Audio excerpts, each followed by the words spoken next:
7th class. आज हम आपकी हिंदी की पाठ पुस्तक का तीसरा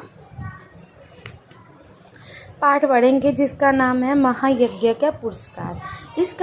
ये कहानी एक शिक्षामय कहानी है। इस कहानी में बताया गया है कि जो अपने जीवन में हम पाप और पुण्य करते हैं, उसके कर्मों का ही हमें फल मिलता है। तभी हमें सभी अपने सुख के लिए जीवन में बहुत कुछ हासिल करना चाहते हैं, और ये सारा कुछ हासिल हमें अपने अच्छे कर्मों से होता है। ऐसी एक कहानी बताई गई है।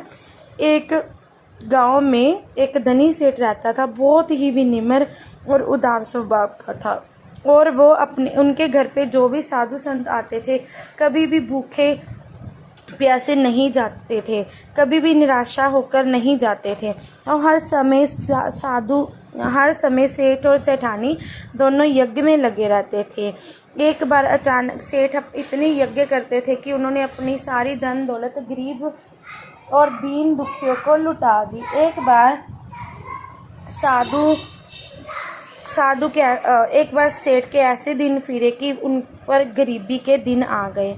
तभी दोनों इतनी गरीब हो गए कि उनके पास 2 वक्त की रोटी भी नहीं नसीब हो रही थी। तभी जो धनी सेठ की पत्नी उनको बोलती है, क्यों ना हम अपना कोई यज्ञ बेच दे। दोनों सलाह करते हैं। तो वो किसी आस पड़ोस से आटा मांग के लाती है और अपने पति को साथ में 4 रोटियां ला के देती है कि आप जाओ। और एक सेठ है, धनी सेठ, जिसका नाम धन्ना सेठ है। वो बहुत अमीर है और वो कुंदनपुर में रहता है। वो आपका यज्ञ जरूर खरीदेगा। इसी तरह जो सेठ है, वो धनी सेठ है, वो सुबह निकल जाता है। रास्ते में वो थक जाता है गर्मी की वजह से, और वहाँ एक वृक्ष आता है। वृक्ष के नीचे वो सोचता है कि मैं क्यों ना पानी पी लूँ। वहाँ पे एक कुआं भी होता है, क्यों ना पानी पी लूँ और मैं थोड़ा आराम भी कर लूँ और खाना खा लूँ। वहाँ देखता है कि जो एक कुत्ता है वो भूखा प्यासा, उससे उठा भी नहीं जाता। वो एक एक करके अपनी सारी रोटी उसको खिला देता है। बोलता है कि मेरा तो पानी भी से भी पेट भर जाएगा, ये बेचारा कितना कमज़ोर है और ये ठीक हो जाएगा। ऐसे वो कुत्ते को रोटी खिला के आगे कुंदनपुर चले जाता है। वो जैसे तैसे कुंदनपुर पहुँच जाता है।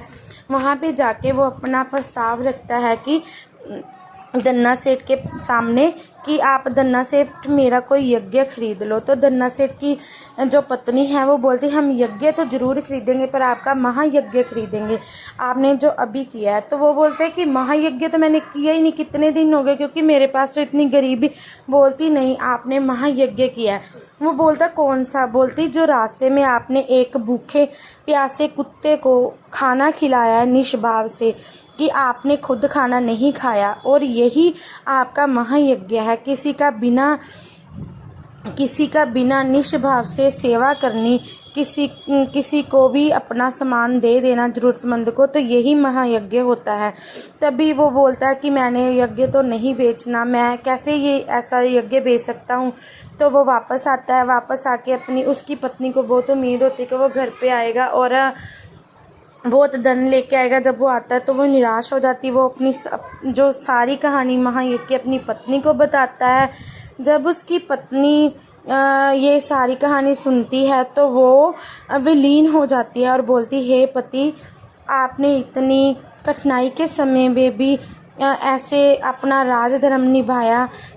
धीरज रखो, भगवान सब भला करेगा। तभी वो दीप बत्ती करती है तो आप अपनी घर की फर्श के एक कुंडे में अड़ जाती है। तब वो देखती कि कुंडा खोल के जब देखते हैं तो नीचे खजाना होता है। तभी वो इतना खुश होते हैं, हीरे जवाहरात मिलते हैं उनको, इतना खुश होते हैं। तो पत्नी सोचती है, हे पतिदेव, ये आपके महायज्ञ का पुरस्कार मिला। तभी इस कहानी से हमें ये शिक्षा मिलती है कि निस्वार्थ भाव से सेवा करनी चाहिए, विनम्र होना चाहिए, विपत्ति में धर्म नहीं छोड़ना चाहिए। धन्यवाद।